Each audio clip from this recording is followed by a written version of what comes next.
अब ये अब क्वेश्चन है कि अवतल दर्पण में सिद्ध करे कि R बराबर 2m या अवतल दर्पण का वक्रता त्रिज्या फोकस दूरी की दुगुनी होती है, सिद्ध करे। दूसरा पूछ देता है कि अवतल दर्पण की फोकस दूरी वक्रता त्रिज्या की क्या होती है? आधी होती है, आधी होती है। ठीक है, व्हाई आर यू लाफिंग रे?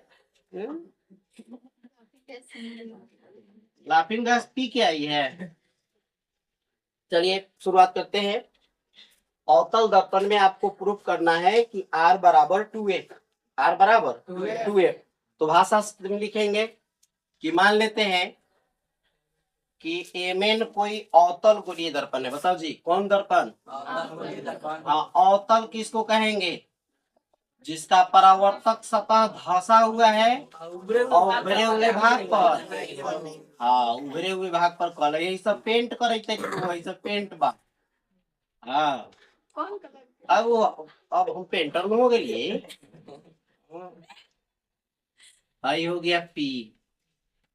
तो भाषा में आप लिखेंगे, मान लिया कि एमएन कोई अवतल गोलीय जिसका ध्रुव मुख्य फोकस वक्रता केंद्र दर्पण के प्रधान अक्ष के समानांतर, दर्पण के ए बी कोई किरण आपतित होती है जो परावर्तन के बाद कोना से होकर गुजरती है? मुख्य फोकस से होकर। हमेशा निर्देशांक चिन्ह परिपाटी को याद रखना है।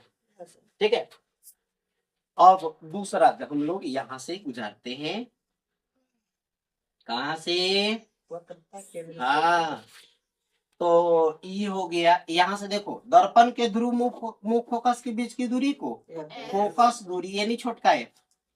दर्पण के ध्रुव और वक्रता केंद्र, वक्रता त्रिज्या। यहाँ तक किसी को दिक्कत है?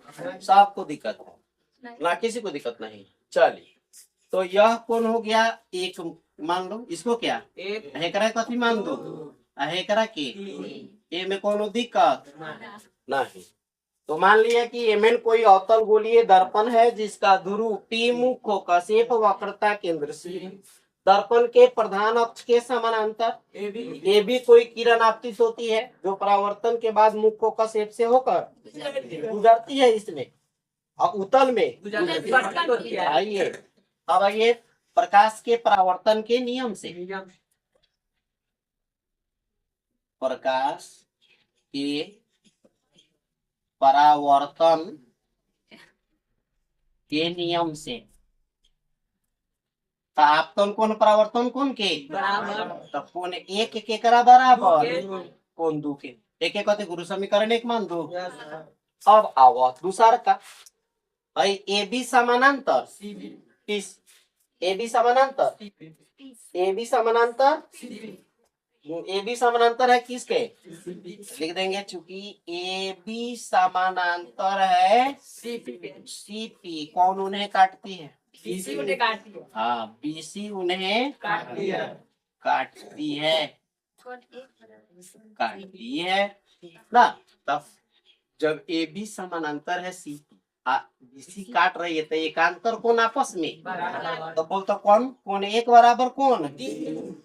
एक बराबर 3 है। कौन कौन? एकांतर कौन से? बड़ा होशियार है सर। एकांतर कौन से? अच्छा, ई समीकरण कय हो गए? 2। अब ये समीकरण 1 और 2 पर कैसा गौर कीजिए। 1 2 के बराबर 1 3 के बराबर, मतलब 2 3 आपस में बराबर। 1 और 2 से, 1 और समीकरण कौन से? 2 से। बोल बाबू कौन के करा बराबर? कौन 2 बराबर कौन? अच्छा, तो जब कौन बराबर है तो कर सामने के भुजा भी बराबर होगा, मतलब समद्विबाहु त्रिभुज होगा। नहीं तो देखिए 2 के सामने का भुजा कौन है? इसलिए एफ बराबर बोलो सी एफ किसके बराबर हो गया? बी एफ के बराबर होगा।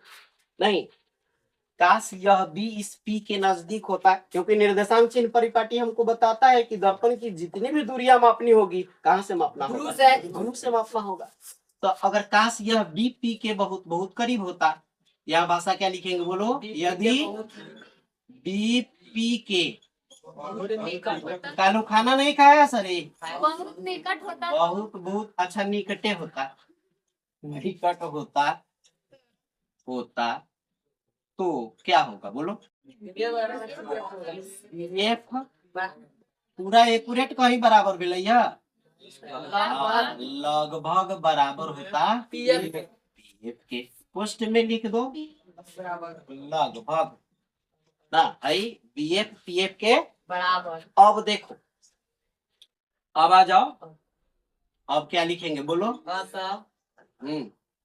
FCC का मध्य बिंदु है। अच्छा, मध्य बिंदु पर बनाइएगा। चलिए, तो जब बराबर है तो अतः एफ पीसी का मध्य बिंदु होगा, अतः एफ पीसी का मध्य बिंदु।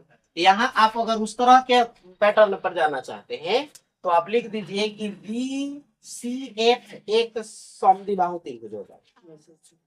बी सी एफ क्या होगा? समद्विबाहु त्रिभुज होगा। और नहीं तो पहले जिस भाषा को हम बताए हैं वही पर चल जाइए। अब पीसी बराबर क्या हो जाएगा? Plus C F. पीसी बराबर पीएफ प्लस, अब पीसी बराबर पीएफ रह गया। भाई बोल तो सीएफ के कितना बराबर होगा बाबू? बीएफ के ना। सीएफ बीएफ किसके बराबर है? यहाँ सीएफ कैसे लिखवा दे? अच्छा चलिए, सीएफ किसके बराबर है? बीएफ। सीएफ किसके बराबर? अब बीएफ किसके बराबर? पीएफ के बराबर। पीएफ के, तो इसका मतलब है कि बीएफ और पीएफ दोनों आपस में बराबर। बीएफ और पीएफ दोनों क्या है? आपस में बराबर है। तो अब हेलन सीएफ के जगह पर क्या लिखोगे? अब यहाँ सीएफ लिखा है ना, अब पीएफ, तो सीएफ किसके बराबर हो जाएगा? पीएफ के बराबर हो जाएगा। सीएफ किसके बराबर होगा? पीएफ के बराबर होगा। तब पीसी बराबर हो जाएगा 2 गो पीएफ, हाई हो गया आर, हाई हो गया 2 एफ, प्रूव हो गया। नहीं, यहाँ देखिए, यहाँ पर सीएफ बीएफ के बराबर है और वही बीएफ पीएफ का बराबर है, तो सीएफ बराबर ना पीएफ होगा।